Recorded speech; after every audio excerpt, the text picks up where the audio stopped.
Rex,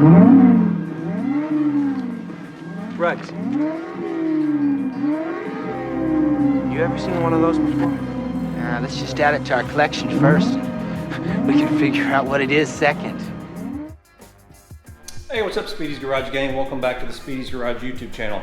I got something I want to chat with you guys about today, but first I'm going to give you a little sneak peek into something I've been working on in Go Man Go here, and it's actually pretty cool. One of those big bang for the buck modifications. Shut the door so don't hear any dinging. Check this out. That is a Uconnect 8.4C installed and working in a 2016 Hellcat. So from 2015 to 2022, this unit is about the only real difference in the cars, and it really updates the interior, and it's way more responsive, much nicer than the original one that I took out. It does have performance pages, and they do work, as you can see. Even has the dyno mode. That also works. And bonus points, it actually remembered, let's see, my best time, 9.7 at 143. So anyway, that'll be coming up on Friday, so be sure to check back and I'll show you how I got it installed. But today, you know, there's a lot of information about this thing out there. You guys can probably guess what it is I'm going to talk about.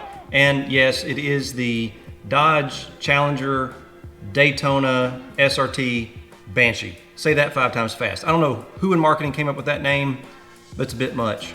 That's my first thought on it. The name is it doesn't really ring or resonate with me exactly. So a lot of the fellow, I'll call them Mopar enthusiasts that have channels and stuff, they came right out and started putting content out about this thing right away. Anytime some big change like this happens, I personally like to take a minute, let it soak in, check the thing out a little bit, and not just make a really early an early opinion on it. So it's been about a week.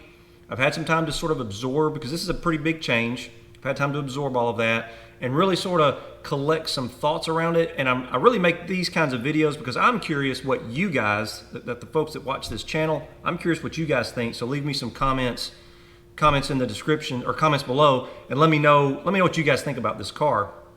My thoughts, and it's not like I'm some expert or my opinion matters any more than anyone else's. I'm just going to tell you guys what I think about it. First of all, I think Dodge needs and should have an electric vehicle. They should have probably done one a long time ago, to be honest.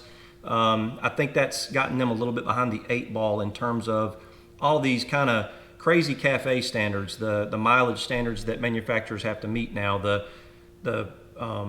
changes coming in the next couple of years. The mileage standards are going to have to go up quite a bit. So I'm going to say they're around 45 or 50 mile per gallon as a fleet average. If I didn't get that exactly right, someone leave me a comment, let me know that too. It's been 2 or 3 days since I looked all that up because I was actually really curious. If Dodge had been producing electric vehicles for the past few years, even if they were just the less performance-oriented cars, just the cars like someone might buy to get back and forth A to B to work, not performance enthusiast-oriented, I think they could have stretched out the life of the Hemi V8s a little bit longer. And that's really my biggest problem with the whole thing, is they're doing away with the Hemi V8s. And that has been Dodge's, in my opinion, that's been their bread and butter. And at least since 2008, when the Challenger was reintroduced, they've kind of focused on that and really drawn in a customer that is really interested in muscle cars. That has been where they have focused, and their sales have been really, really good. So to now come in and say, well, we're not going to build electric cars, we're going to build electric muscle cars. It's not being fast that makes a car a muscle car. And I've said that before. When they first announced what they were going to do, and I'll link it to the top, I shared some opinions on all of that. Bottom line is, let's get to the car.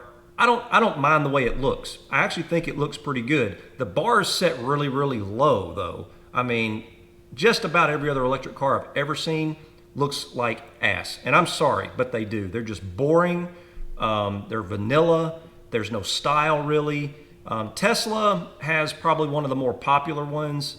And I've only seen one. There's a guy that rides around here in one that I think he's modified. He's got it lowered. He's got deep dish wheels on it. It's all blacked out with red brakes.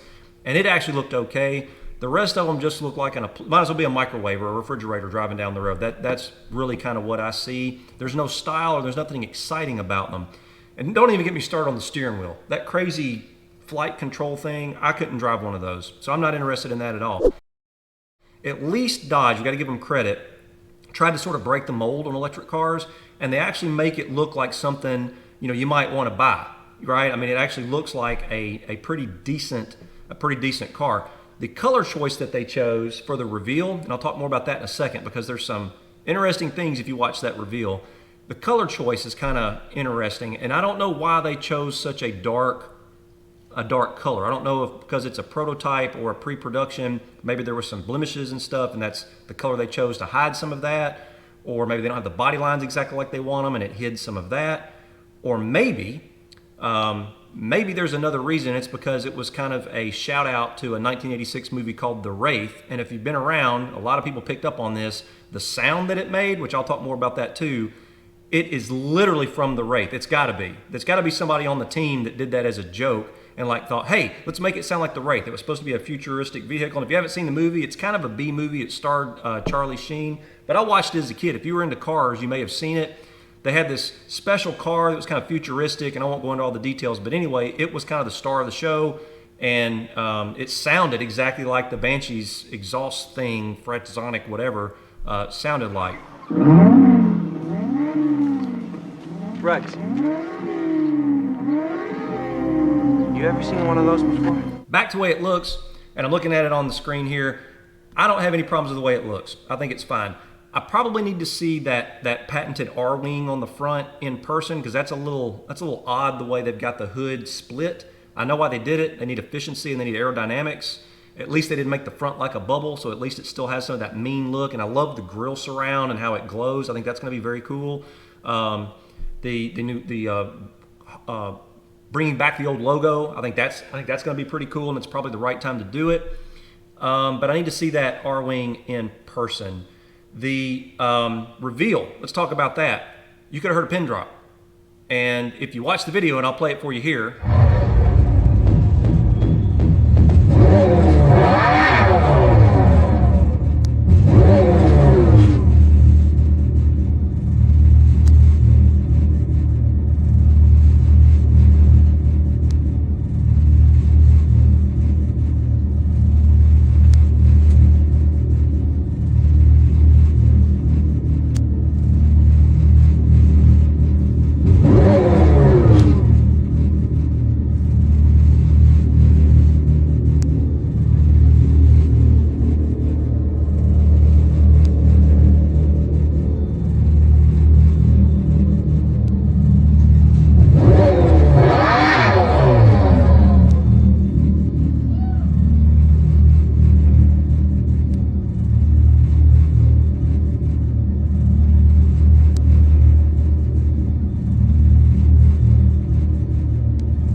Okay, so you saw that. The car kind of went around. There wasn't a lot of excitement from the crowd, which is telling, I think. Now let's compare it to the Demon reveal from I think it was 2017. Watch this.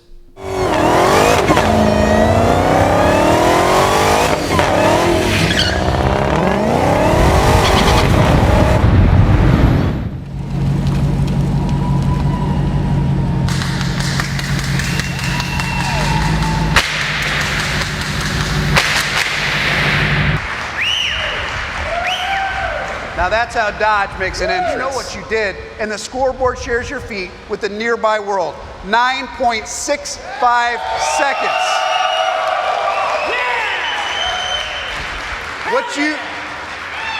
Huge difference, right? I mean, the crowd was going berserk when the Demon was announced.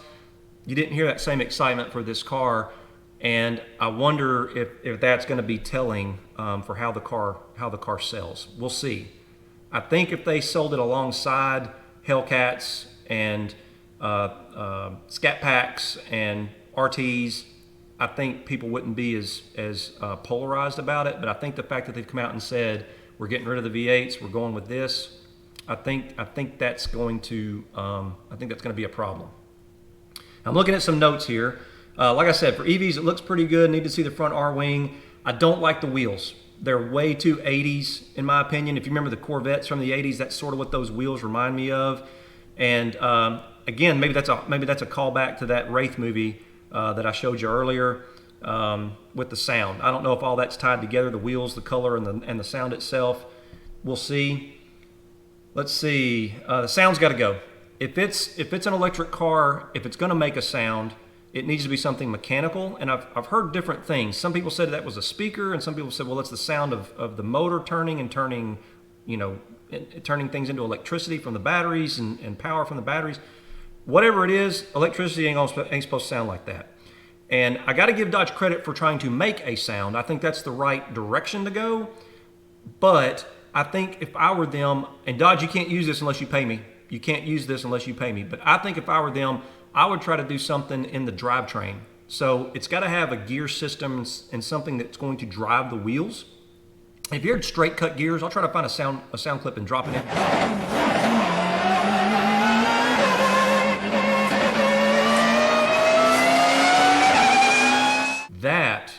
That would probably be pretty cool as the car accelerates, and they're saying it's going to shift gears, which I hope it really does. I hope it really does have a transmission that changes gears, but they're calling it Erupt. So, okay name, but I'm hoping it's not cutting power momentarily and then bringing power back on to simulate a gear change. Muscle car people, they want real. They don't want play pretend. So if they put a transmission in the car, maybe it's a 3-speed or 4-speed or something like that, I think that would be pretty cool if it actually shifted the gears. And if they somehow found a way to make that transmission have a sport mode where you could turn it on and off. Obviously, not everybody's going to want to hear that, but have a way to make it make a real mechanical sound that is actually mechanical and part of the car, not electricity turning into power or whatever it was they're trying to say that Fratsonic thing is. Let's talk about the interior.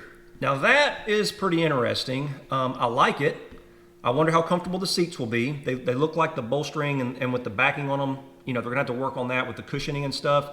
The dash layout and all that looks pretty good. I love the steering wheel, and I love the pistol grip. If you notice the actual shifter, it actually looks like a pistol grip. So I think that's a pretty cool design styling cue that sort of is a callback to the previous years. I like that a lot.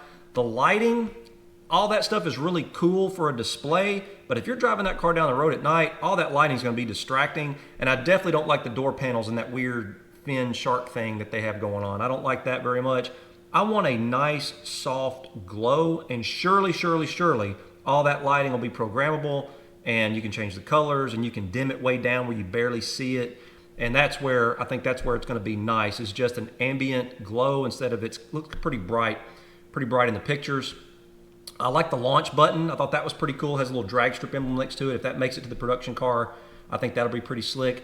The buttons and everything look like they are touchscreen. Like even the steering wheel controls, radio controls, window controls, and door controls. I think that's going to be a little tricky. Someone mentioned, I was talking to somebody about this, and they mentioned, how do you know where the button is in the dark or when you're driving? I want to take my eyes off the road to look over and find the button, right? You can do it by feel if there's an actual button there. You know where the window up and down button is by the way it feels. That's going to take some getting used to, and I'm not sure that's going to work out too well because you're always going to have to be looking for what it is you're trying to do. Like if I want to roll the window down, I got to look over to make sure I'm touching it because it's just a flat panel in all the pictures that they're showing right now. So I'm not too sure about that. Rest of the interior looks fine. I don't know how I feel about it being a utility vehicle. That's what they're calling it. It's a Daytona SRT Banshee Charger vehicle, but the whole back hatch opens up. And I get it. They're trying to be, more than one thing. Tim said that people don't buy cars anymore. They're buying utility. And maybe that's so. But to put that in a muscle car will be a little strange. And then if you lay the seats down, and in the one that they showed, there's tons of carbon fiber and soft touch stuff in there. Are you gonna start throwing 4x8 sheets of plywood in the back of that thing and scratch up your carbon fiber? I mean, good Lord, I'd hate to know what that carbon fiber package would cost on this car. The materials and how they feel and what the touch is like, that's very important to people. So that's something else we're gonna have to kind of see how it goes. The glass roof, I think is super cool. I think that would be a neat option as long as it has the feature where we have this glass where I work. You can actually push a button and the glass gets electrified and it turns dark. It actually fills in. So you gotta have something like that to block the sun from the driver. You wouldn't want to be out in Florida, for crying out loud, or out west, the desert, driving and have the sun beating down on you all day in the car. So they're going to have some kind of thing, which I assume they will, where you can turn a feature on or something that makes the glass on the roof black out and block the sun out. So that'll be really good. The electric car philosophy is the last thing I'm going to talk about, and it worries me a little bit because they're moving to a format where you pay a monthly fee for your options. And I kind of understand why they're trying to do it, because they're going to lose a lot of revenue from oil changes and coolant changes and regular maintenance like spark plugs. You're still going to have brakes and tires and things like that, but I'm going to suspect the electric motors and all that aren't going to need a whole lot of maintenance. So these car manufacturers got to try to find a way to make up some of that money. Well, if they charge you $15 a month for heated seats and they charge you $25 a month for your navigation, and they're saying this car is going to have 9 power levels, which is pretty cool. Maybe they have an entry-level one like an SXT is today, and it has smaller motors in it, and then you have like the Hellcat version of the one that has great big, whatever they are, 800-volt engines or motors in it, 2 of those, and you get a whole bunch of power. Or maybe it's just a software package or a software key, and you get 9 power levels in all of the same car. From a manufacturing perspective, that would save probably some money. But from a consumer perspective, what if they charge you a monthly fee for each power level? So you want power level 1, it's $12 a month, but you want the Big Daddy, and now it's $50 a month if you want all the horsepower. I'm not really into that. Like, I'm used to buying a car, and when I buy it, I option it with heated seats and air conditioning and power windows and power door locks and navigation, whatever it is I want, and I bought it, and now it's mine. I don't have to pay a monthly fee for that stuff. Maybe the younger generation that I think they're trying to target, maybe those guys are used to monthly fees on everything. Playing Xbox, you pay a monthly fee to have access to the online games and all of that. I don't know, but it's going to be a tricky sell to people like me. And that really brings up my final thing. Who's the target audience for the car? If it's really the millennial, I don't know how that's going to go.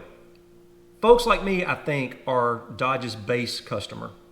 And most of us aren't really going to be super interested in a electric muscle car. Now, I'm not against electric cars. I don't want to give the wrong impression. I wouldn't mind one if, the battery is the size of this, this deal right here, and it slides in the dash, and I can go drive 1,000 miles on it, come home and plug that into a charger, and in the next, 20 minutes, I can go another 1,000 miles.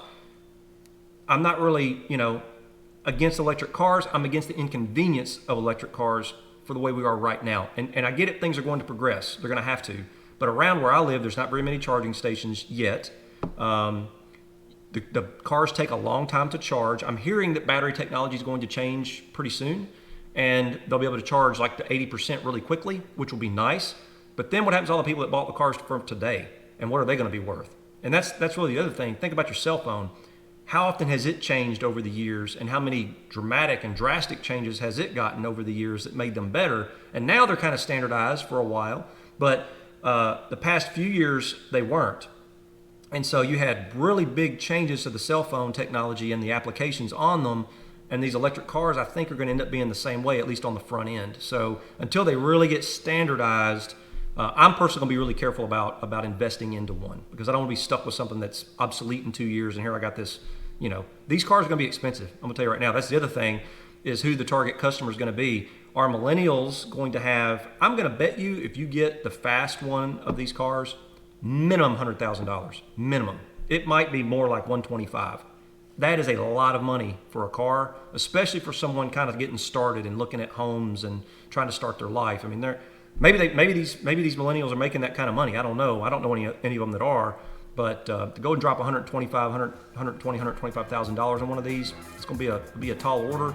And it's the people like my generation that would be able to do that, and my generation, from what I'm seeing, aren't super interested in it. So that's going to be kind of an interesting sales challenge for Dodge. So anyway, those are my thoughts on it. Real quick video. Be sure to check back Friday. I'll show you how I updated Go Man Go with that new U-Connect. I hope you enjoyed the video. Please give it a thumbs up if you did. Be sure to check us out on Instagram. It's at Speedy's_garage, as well as the website www.speedysgarage.net. And hopefully I'll see you out there.